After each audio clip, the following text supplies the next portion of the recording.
অন্য ক্লাবগুলো যখন ঘরোয়া মৌসুম নিয়ে চিন্তিত, তখন এএফসি চ্যালেঞ্জ লিগে সাফল্যের চিন্তায় বসুন্ধরা কিংস। হেড কোচ পরিবর্তন হয়েছে, তাকে ঘিরেও প্রত্যাশা বেশি। দুশ্চিন্তার নাম ভুটানের কন্ডিশন।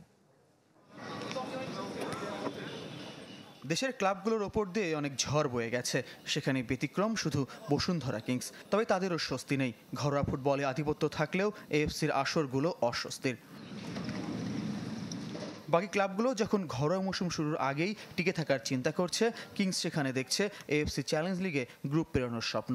আমাদের সবার টার্গেট এফসি কাপের, কারণ আমরা লাস্ট ইয়ারও খুব কাছাকাছি মানে কোয়ালিফাই করতে পারিনি। তো এবার আমাদেরকে অফিসিয়ালরা আমাদের সাথে মিটিং হয়েছে, তো ওরা বলছে আমাদেরকে ভালো কিছু যেন করতে পারি, কারণ আমাদেরও অনেক ইচ্ছা আছে। অলরেডি আমরা in a row 5 time champion হয়েছি বসুন্ধরা কিংস ঘরোয়া লিগ।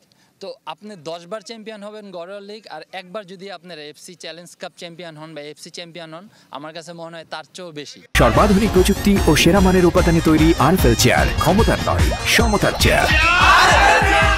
2024-25 মৌসুমেও কিংস তারকা বহুল। নতুন 2 বিদেশি এসেছেন, বাকি 3 ব্রাজিলিয়ান শিগগির ক্যাম্পে যোগ দেবেন। বড় পরিবর্তনটা কোচিং স্টাফে। নতুন রোমানিয়ান হেড কোচের কৌশলে বেশি মনোযোগী রাকিব তোপুরা।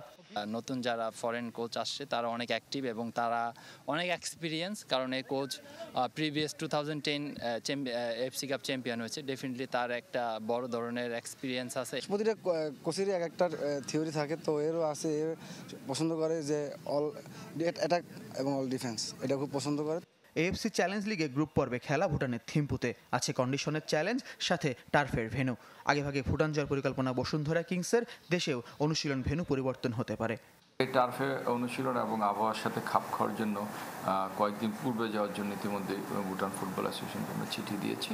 আর পাশাপাশি আমরা এয়ারলাইন্সগুলোর সাথে কথা বলছি যেন আমাদের সুবিধামতো সময় যেন আমরা যেতে পারি।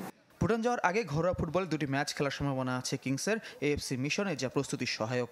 দেশের চ্যালেঞ্জ কাপ জিততে পারলে শিরোপা উৎসব করে শুরু হতে পারে এশিয়ান মিশন। ফয়জুল ইসলাম, চ্যানেল 24, ঢাকা।